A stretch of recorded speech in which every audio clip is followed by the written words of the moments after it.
সিলেটের সৌন্দর্য মানেই শুধু জাফলং, সাদা পাথর, রাতারগুল, সোয়াম ফরেস্ট কিংবা বিছনাকান্দি না। লক্ষ্যচক্কর আড়ালে রয়ে গেছে এই পাহাড়, নদী, বয়ে সুন্দর সবুজ প্রাকৃতির এই লুবাচড়া। আজকের ভিডিওতে দেখানোর চেষ্টা করব লুবাচড়ার সৌন্দর্য। যাওয়ার আগে কখনো ভাবিনি দু চোখ মেলে এই সৌন্দর্য উপভোগ করতে পারবো। লোবা নদীর সৌন্দর্য, লোবা নদী থেকে মেঘালয় পাহাড়ের ভিউ আসলেই মনমুগ্ধকর, পরিবেশে অসাধারণ। চারিদিকে রয়েছে চায়ের বাগান, যেদিকেই তাকাই সেদিকেই রয়েছে চায়ের বাগান। কিছু কিছু জায়গা এমন রয়েছে যে জায়গাগুলো শুধু মোবাইলের ফ্রেমে ছবি কিংবা ভিডিও দেখলেই সন্তুষ্টি হয় না, তার কাছে গিয়ে পরিবেশটা উপভোগ করতে হয়। ঠিক তারই মধ্যে রয়েছে এই লুবাচড়া। আশেপাশে সবুজ প্রকৃতি, ইন্ডিয়ার মেঘালয় পাহাড়, লুবা নদী, লুবাচড়া। এই প্রকৃতির সৌন্দর্য আসলেই মনমুগ্ধকর। সব কিছু ছেলেই এই জায়গা আসলে এখনও শুধু আমি না, দেশের বিভিন্ন মানুষ, বিভিন্ন ট্রাভেলার এখনও তারা এই জায়গার নামই শোনেনি। অনেক মানুষ রয়েছে এমন এই জায়গার কথা এখনও জানে না। তাই আজকে চলে গিয়েছিলাম বাংলাদেশের সীমান্তবর্তী এলাকা সিলেটের বর্ডার সাইডের কানাইঘাটের সেই ইন্ডিয়ার মেঘালয় পাহাড়ের জায়গা লুবাচড়া। লুবা নদী, পাহাড়, সবুজ প্রকৃতি উপভোগ করতে। তাই আজকে আপনাদেরকেও দেখানোর চেষ্টা করলাম এই জায়গা। সকাল সকাল চলে আসলাম সিলেটের সুবানীঘাট। আমরা এখন আছি সুবানীঘাট। আমরা বাস দিয়ে কানাইঘাট চলে যাব। সুবানীঘাটে এসে কানাইঘাটের ডাইরেক্ট বাসটি পেয়ে গেলাম না। তারপর আমরা জাফলং এর লোকাল বাস দিয়ে চলে যাব।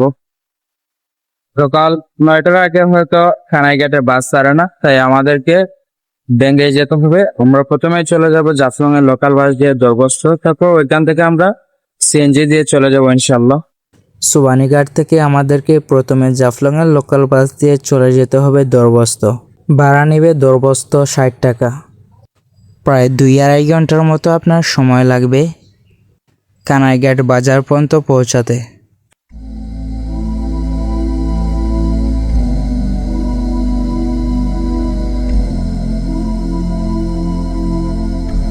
এখন চলে আসলাম দরবস্ত নামে সেই জায়গাটিতে। এখান থেকে সিএনজি দিয়ে আমাদেরকে যেতে হবে। এরা হচ্ছে সিএনজি চালক সেই বাইকগুলো। বর্তমানে আছি দরবস্ত। এখান থেকে সিএনজি দিয়ে চলে যাব কানাইঘাট। ভাড়া নেবে 60 টাকা এবং সময় লাগতে পারে 30 মিনিটের মতো।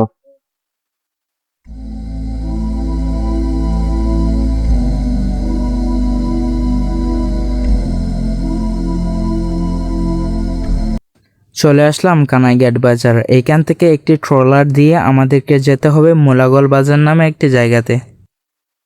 এখানে একটি বাজার রয়েছে, এই বাজার থেকে মোলাগল বাজার ছেড়ে যায় নৌকাগুলি। সেখানে গিয়ে আপনাদেরকে দেখানোর চেষ্টা করব। সব সুন্দর।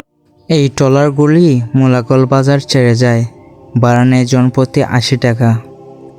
লোবা নদী থেকে বালু, পাথর এগুলো উৎপন্ন করা হয়, সংগ্রহ করা হয় এই নদী থেকে। এই সৌন্দর্য উপভোগ করতে করতে, এই লোবা নদীর সৌন্দর্য উপভোগ করে গ্রামীণ দৃশ্যগুলো দেখে দেখে আমরা এখন চলে যাচ্ছি মোলাগল বাজারের দিকে। قال رب إني ظلمت نفسي فاغفر لي فغفر له إنه هو الغفور الرحيم। মাঝে মাঝে ছোট ছোট নৌকা দেখা যাচ্ছে, সেই নৌকাগুলো দিয়ে মাছও ধরা হয়। আশেপাশে রয়েছে অনেক মনমুগ্ধকর পরিবেশ। লোবা নদীর সৌন্দর্যের কথা বলতে গেলে এক কথা অসাধারণ। মোলাগল বাজারের কাছাকাছি গেলেই আপনি এই রকম সুন্দর দৃশ্য দেখতে পারবেন। মেঘালয় পাহাড়ের এই দৃশ্য দেখে আসলেই মন ভালো হয়ে যায়। এখন চলে আসলাম মোলাগল বাজার। এখান থেকে একটি সাইকেল ভাড়া নিয়ে আমরা পুরো লোবাছড়া 0 পয়েন্টে যাব এবং দেখবো, আপনাদেরকেও দেখাবো। কোলাগাল বাজার থেকে একটি সাইকেল ভাড়া করে নিলাম, তারপর আপনাদেরকে দেখাবো সৌন্দর্য সবকিছু। আপনারা এখানে এসে 800 টাকা দিয়ে ভাড়া নিতে পারবেন। আমরা সব মিলিয়ে 2-2.5 ঘন্টা 3 ঘন্টা লোবাছড়া অঙ্কা যাইমু। এখন যাইতে কত সময় লাগবো? লোবাছড়া দিতে 15 মিনিট, তারপরে আটিয়া যাওয়া লাগবে। জায়গা দিতে ধরিলেন 20-25 মিনিট লাগবো। আচ্ছা আচ্ছা, ঠিক আছে। বাইক ভাড়া করে আমরা দেখে নিব প্রথমে লোবাছড়া, তারপর আমরা চলে যাব চা বাগান এবং ঐতিহাসিক 100 বছর পুরনো ব্রিজটি দেখতে।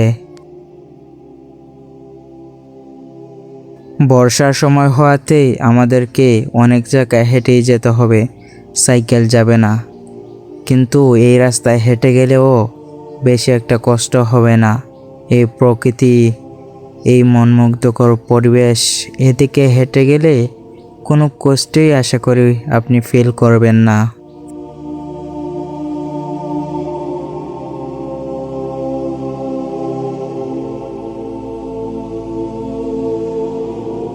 বর্ষার সিজনে আসলে একটাই সমস্যা, তা আপনি ফেস করতে হবে।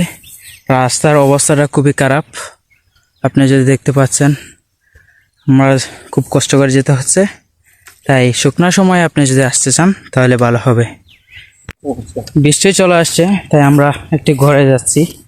সেখানে গিয়ে আমরা কিছু সময় আশা করে অপেক্ষা করব। বৃষ্টিটা যদি কমে তাহলে আমরা আবারও ট্রাভেলটা শুরু করব।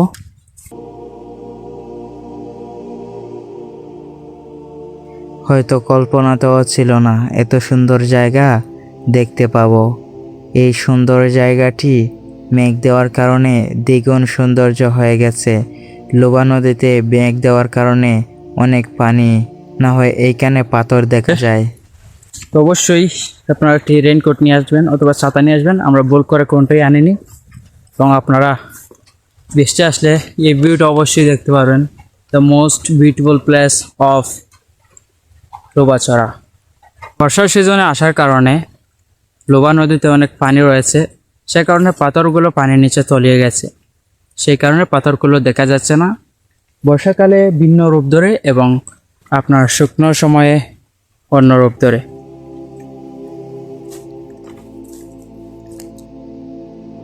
যতটুকু পেরেছি তাই এগিয়ে দেখার চেষ্টা করেছি।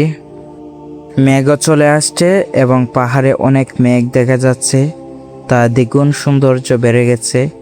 এবং ইন্ডিয়ার পাহাড় ওয়াতে এই জায়গা থেকেই ওই সৌন্দর্যগুলো উপভোগ করা লেগেছে।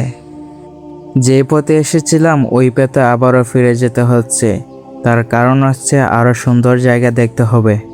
সাইকেল দিয়ে এখন আমরা চলে যাচ্ছি চা বাগানের উদ্দেশ্যে। এখানে রয়েছে বিশাল চায়ের বাগান, যেদিকেই চোখ যায় শুধু চায়ের বাগান।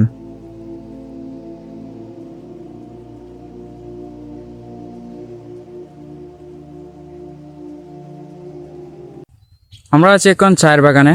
আমরা চলে যাব 100 বছর পুরনো সেই ব্রিজটি দেখতে, আপনাদেরকে দেখানোর চেষ্টা করব।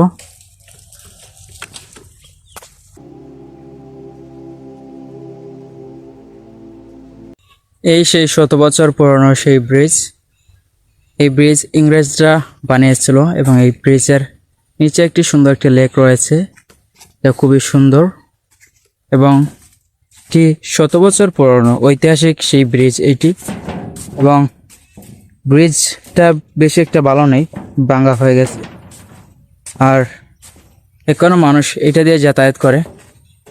ব্রিজটি 100 বছর পুরনো হলেও এটি ঐতিহাসিক। আর এটার নিচে রয়েছে, আপনারা দেখতে পাচ্ছেন, সুন্দর একটি লেক। এখানে এসে আপনারা সময় কাটিয়ে যেতে পারেন।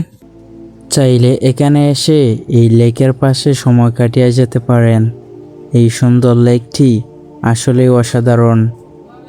আজকের ভ্রমণ যে আমাকে সমাপ্ত করে চলে যেতে হবে, তার কারণ হচ্ছে ওই যে ইট পাথরের শহর আমাকে ডাকছে।